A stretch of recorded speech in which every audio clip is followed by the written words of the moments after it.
What is up, guys? Welcome back. This will be grenade leveling as promised.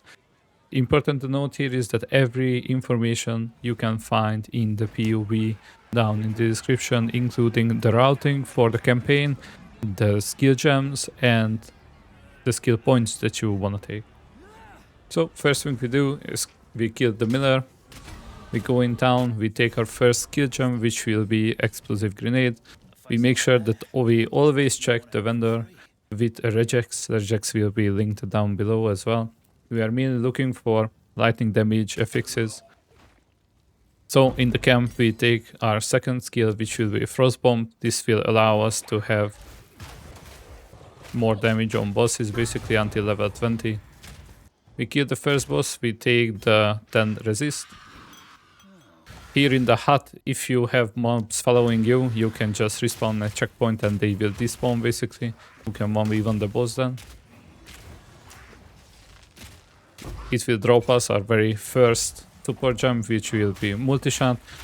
You can skip this boss, but if you don't, then just take levels for your explosive grenade.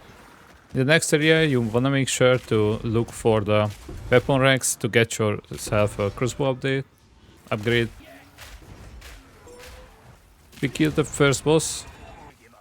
We take the spikes. We move on. Make sure to vendor everything that you don't need, so you will have gold if you have upgrades. We take that little lightning damage gloves. We take the upgrade as well. We use the seals. We go back to town and we move on. So we take stun grenade as for second grenade.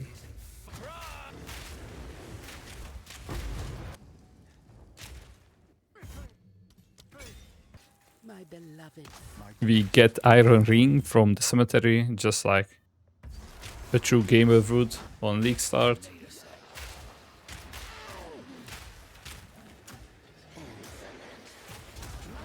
So in the cemetery you have two bosses. You preferably wanna kill Draven first, but it doesn't really matter. We have kind of okay damage. We are getting carried by the gloves and the iron ring basically. So we take multi-shot for stun grenade as well. We have the worst boss ever in existence. Like the slow should be gone, like period.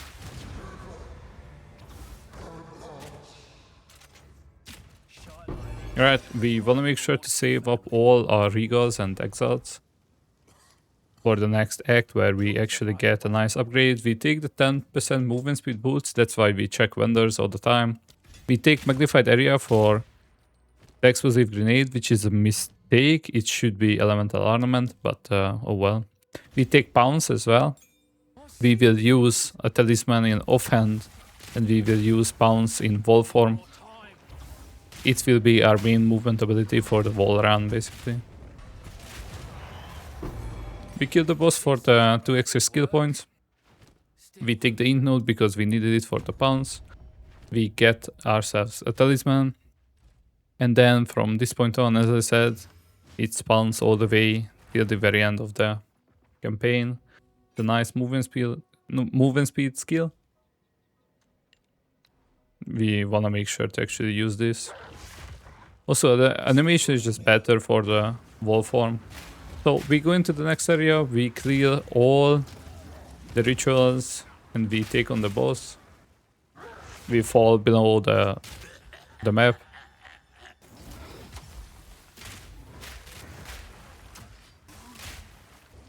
So after defeating the boss, we will take our very first aura gem, which will be attrition.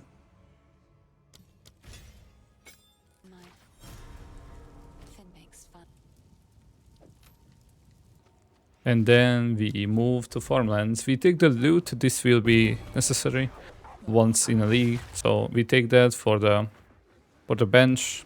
We do the crop fields because yeah, we are grenades. We can easily do it. We are not struggling. We get the level 4 skill gem. We will use it on explosive grenade if the game allows. We also take the smithing tool. This is again like once in a league. Then we kill the executioner. Our damage is already quite okay-ish at this point. It's nothing remarkable, but for campaign Act 1, it's decent. So we take our rewards, we talk with the NPCs, we take the Storm Rune here because we definitely want to use the Storm Rune. You want to hit level 14 for the gas grenade before entering the final boss. In Act 1, don't be like me, I was like level 12 or something like that. Gas grenade makes it way easier. But yeah, we heal the Pindle skin for the 20 life. And then we RP into the slow elevator to kill the final boss of the act. Now, naturally, we die on the first try because, yeah, fuck this boss. But yeah, after that, it's a rather simple fight. As I said, you want to be level 14 for the gas grenades, but yeah, we don't have that here. You can definitely do it if you don't have the gas grenades, but it just makes it way easier.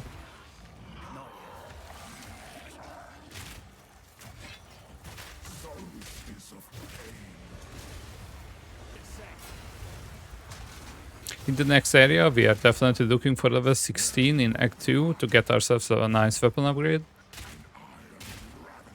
If we find anything, like I did in this run, like a level 20 crossbow, then we can wait for that, but ideally you wanna have a level 16 upgrade for you.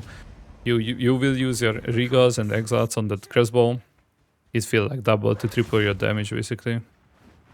So in the next area in the camp, we take our level 2 super gem. First thing, we take the elemental ornament that I was talking about. It should have been instead of the magnified area for the explosive grenade. And now we actually deal damage.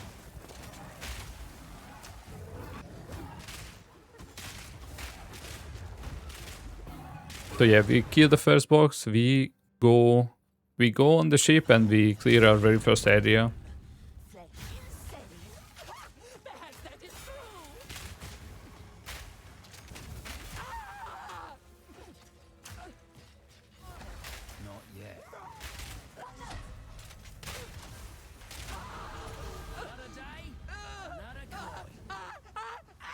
This sound effect, man.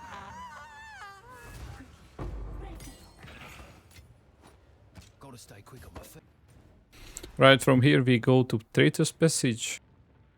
We clear the area, we go through the wall map, we kill the boss. He's rather annoying, but we deal really good damage at this point. Alright, so next up, gas grenade. We will take multi-shot for it. Then we move to Halani Gates. We clear this area again. And at the very end, we finish the boss. We check for the sandstorm and we move on. From the caravan, we go to the City of Seven Waters.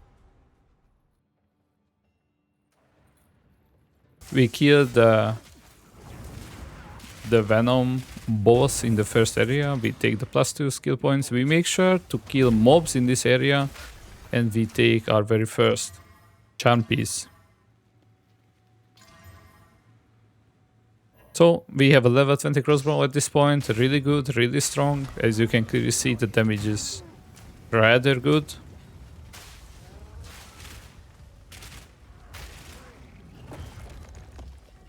So yeah, we killed the boss before the water goddess. We drop the frostbomb because we are past level 20.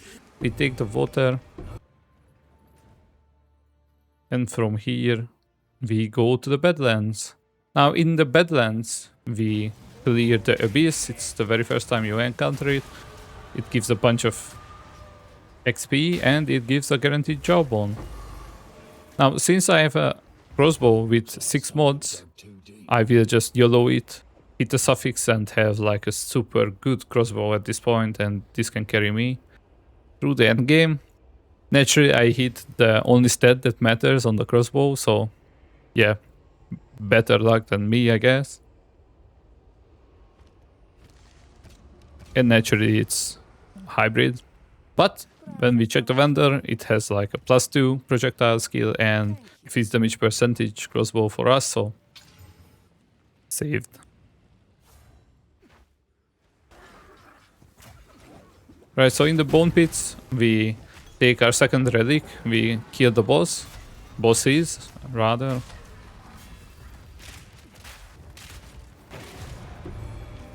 And then from here, we are going for the Valley of the Titans. We activate the seals, we place our charm thingies into the sockets.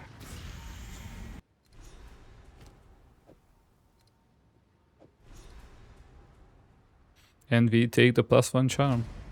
We activate our last seal, and then from here we can go to the next area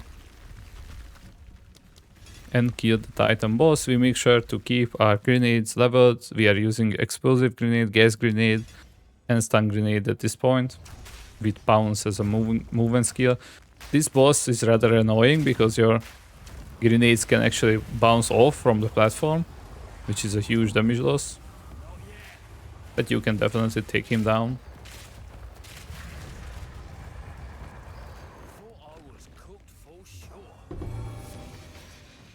Right, we take the ruby, we blow away the sandstorm.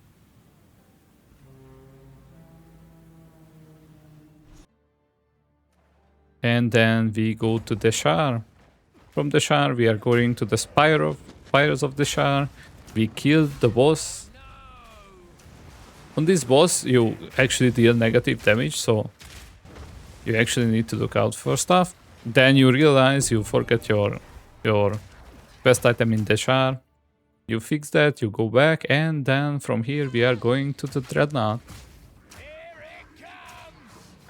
So we full clear this area basically, and we will kill the egg boss. We will witness the best transition in gaming from this guy. Yeah, he's just so sick, man. Yep, then we kill him. Obviously we are out of mana flask and we are auto-attacking this guy. That's why for your crossbow shot it's really good to take multi-shot early on. And that pretty much concludes Act 2. Moving on. In Act 3 we take our very first level 3 super jump. And for that we are taking deliberation for our explosive grenade. Yep, here we wanna make sure to check vendors all the time because our level 33 crossbow is our biggest upgrade in the campaign. It will grant us one more additional grenade projectile, which is like huge damage. We die from the Silver Fist naturally because it's like Dark Souls in an ARPG. We take the +2 skill points, then we go into the Venom crits. We take the flask after like 20 minutes of batting, of course.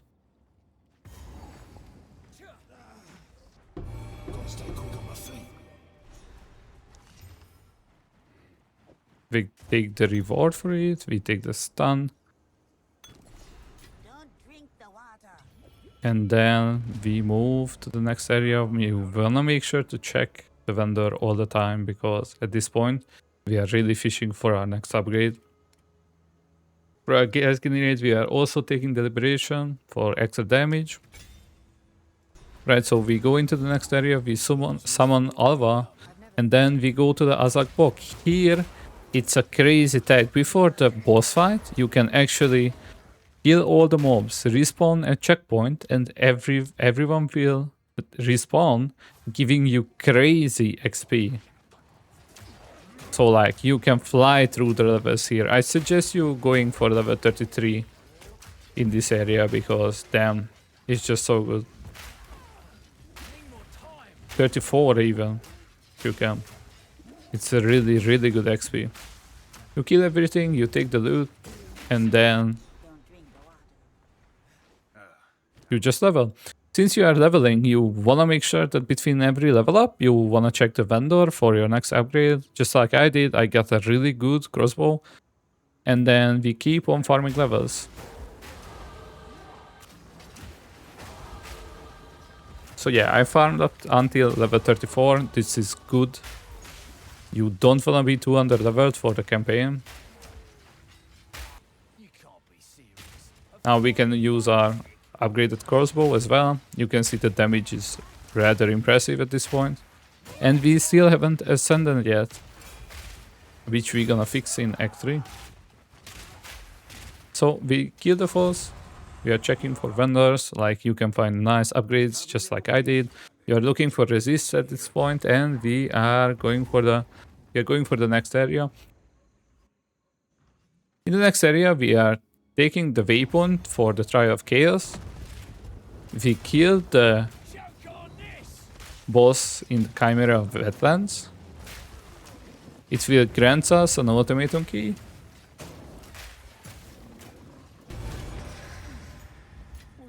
Right, so we cleared the next area. We want to make sure that we take the soul cores and kill the side boss of the area.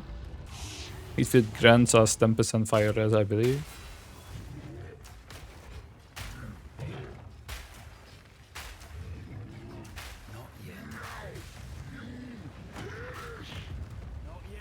Yeah, it's 10% fire res.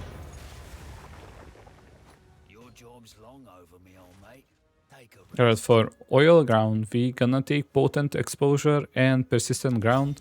It's just a nice elemental ailment applicator. In the sanctum, we will take the soul cores, we will activate the generators, and then we will take on the boss itself.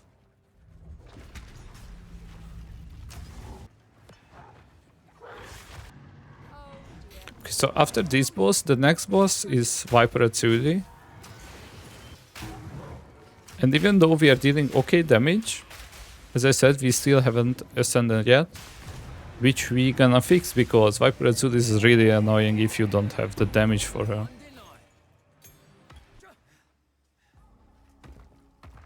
So we go through the waterways, we will pull like 72 levers. We make sure that we keep our stuff upgraded to our current level. We pulled on 72 more levers.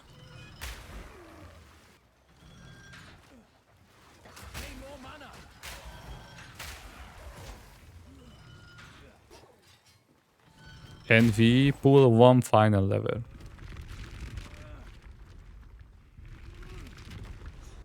Alright, after this, we will take our ascension, we will clear the Trial of Sekema. It's a level 22 area or whatever. You should be able to walk through it. By this point you are like level 38 or something like that. So we will clear this, and then after this we will go straight into the Trial of Chaos for our second ascension. And that both of those will grant us 40% more damage.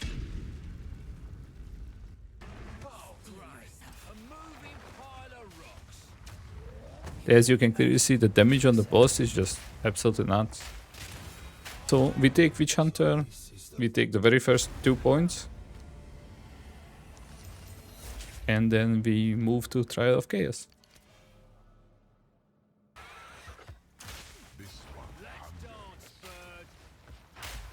So in the Trial of Chaos, you are basically one-shotting the boss. You will take your second ascension, and that will grant you 40% more damage basically.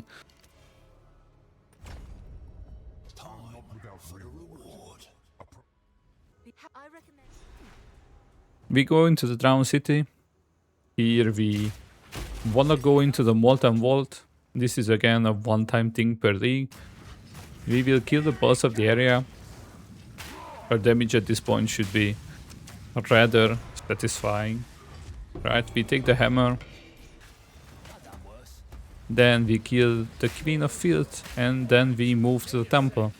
In the temple, one tip is that if you hug the corners, you will find the exit to the next level basically, because The exit is always in the corner. So we talk with Alva and we move to the temple.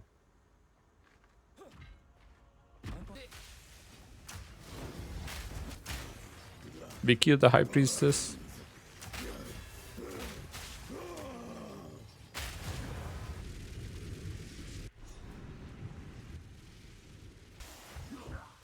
And then Viper Napuazzi.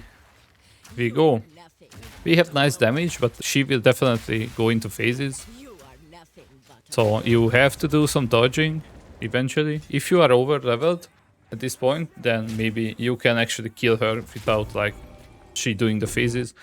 We take her out of Ash, we take the heart and we stabby it for +2 points. And then we kill Doriani basically, who is a joke at this point. So both phases are basically just, yeah, they are getting one shot.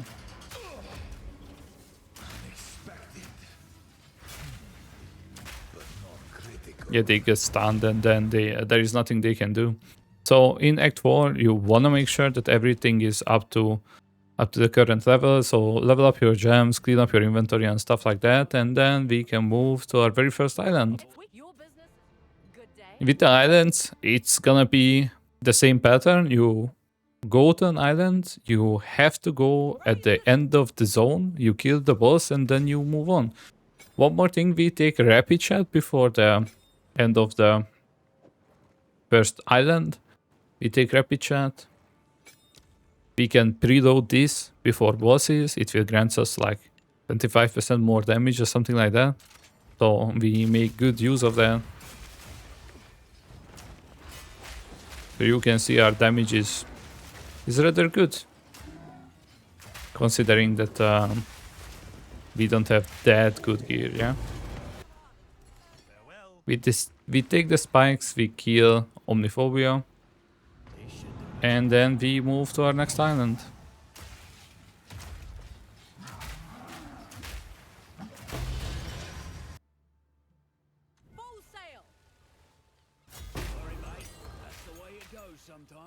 We get lucky and get a level 4 support gem.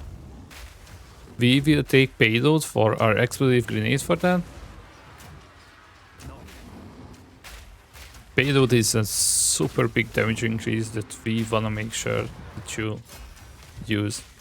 But yeah, even this clip is without payload and you can see our damage against bosses is just actually nuts.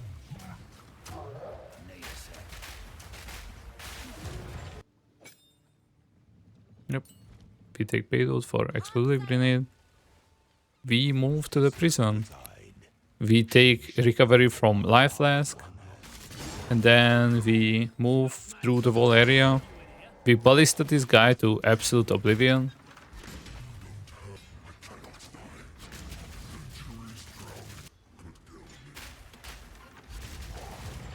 And then off to the next island we go.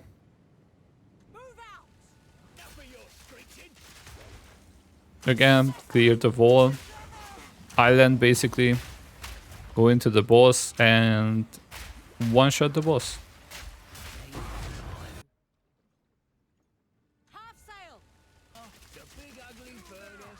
Same thing in the next island.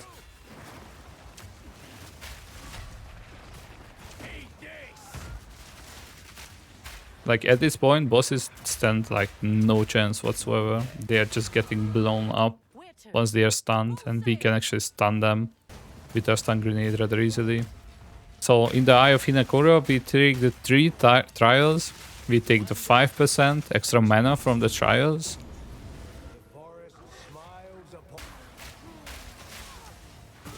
We pay our respect for the mana.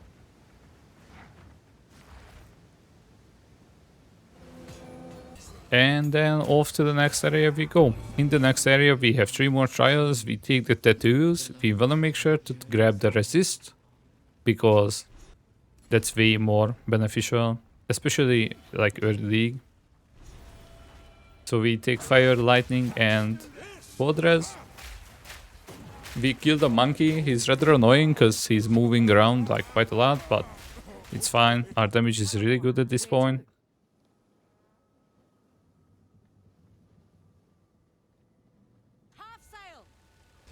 So after the monkey, we go to Arestas.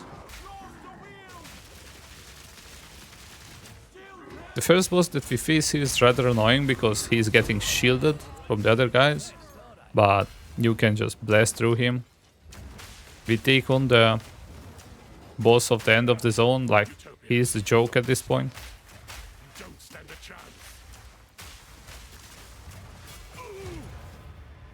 So we kill this guy and then off to the last boss of the acts we go. The chieftain is rather annoying because he's moving around quite a lot. His second and third phase is way better because he's like bigger and like slower. But yeah, after your stun, you can pretty much blow him up.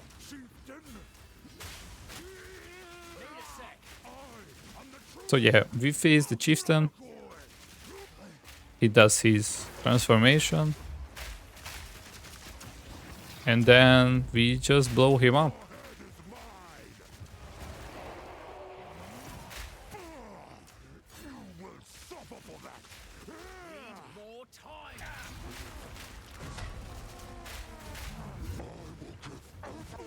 Like, I'm pretty sure since the body of the third phase is just so big, like, you are getting crazy overlaps. Like, he does not stand a chance. So that pretty much concludes all of the acts. Now, one thing to mention is that I did not record the interludes because they are just way faster than anything else, basically. You just go into one interlude, you don't have to do anything, just clear the areas, kill the boss at the end, and that's the interlude, basically. So, even recording and, like, fucking around, like, I did Act 1 to 4 in, like, 6 hours, yeah? There was some AFK time in there, so you can pretty much do this in, like, 5 hours, I think. 5 is pretty solid. Then you do the interludes, and there you have it, like 7-hour acts in SSF, basically. Which I think it's respectable. Like, I'm not a speedrunner. I don't want to be a speedrunner. Even, but getting to maps in like 7 to 8 hours on day 1 with like SSF gear, I think that's really good, because after that you can get into tier 15s in like a few more hours. So you're pretty much blasting the second half of the first day in tier 15s. So yeah, that pretty much covers everything, I think. As I said, in the POB, everything is written and will be linked. So yeah, thank you guys so much for watching, and I see you in the next one.